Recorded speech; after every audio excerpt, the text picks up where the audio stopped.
Hi, I'm Debbie Hamm, and I'm fortunate to serve as a member of the board for the United Way of the Midlands. The story I want to tell you today is really a journey that I had in becoming involved in the United Way. I've been a longtime school administrator, retired from Richland School District 2, and that's really where my journey began. That district has always been involved in the United Way. And as a young administrator, it became clear to me that that was something that I would be doing. I would be contributing to the United Way. And I was happy to do that. In schools, we benefit from the community so much, and United Way has always had a passion for education. And so that was fine with me.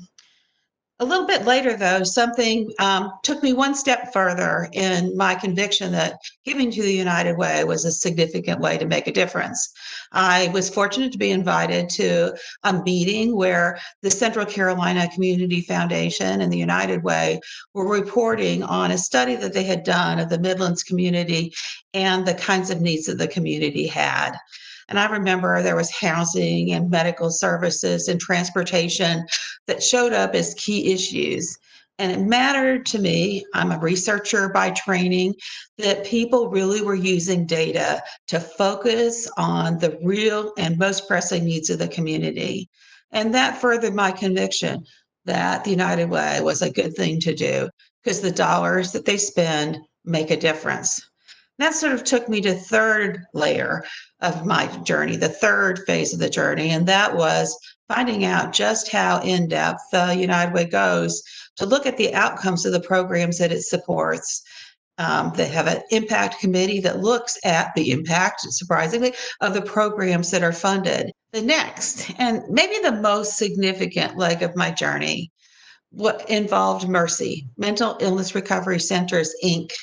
I just happened to be invited to their annual meeting. And at that meeting, they told the story of a young woman, she was in her mid 20s, who had tried to commit herself 7 times, starting at the age of 14.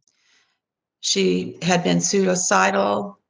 She was involved with drugs. She was pregnant, and her life journey had been so convoluted that the hospital was ready to discharge her, but there was no one to discharge her to. So the hospital contacted Mercy. When I met her, it was 3 years later. Mercy had taken her in, provided housing for that period of time, had made sure that her medical needs were met, had helped her with job training, and she had just recently gotten a job. She was there. Her son was there. He was a healthy, happy little 3-year-old, as far as I could tell.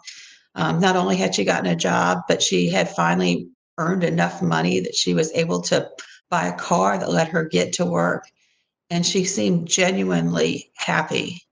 And that's when I found out that United Way, through its work with its partner agencies, not only changes people's lives, it saves people's lives.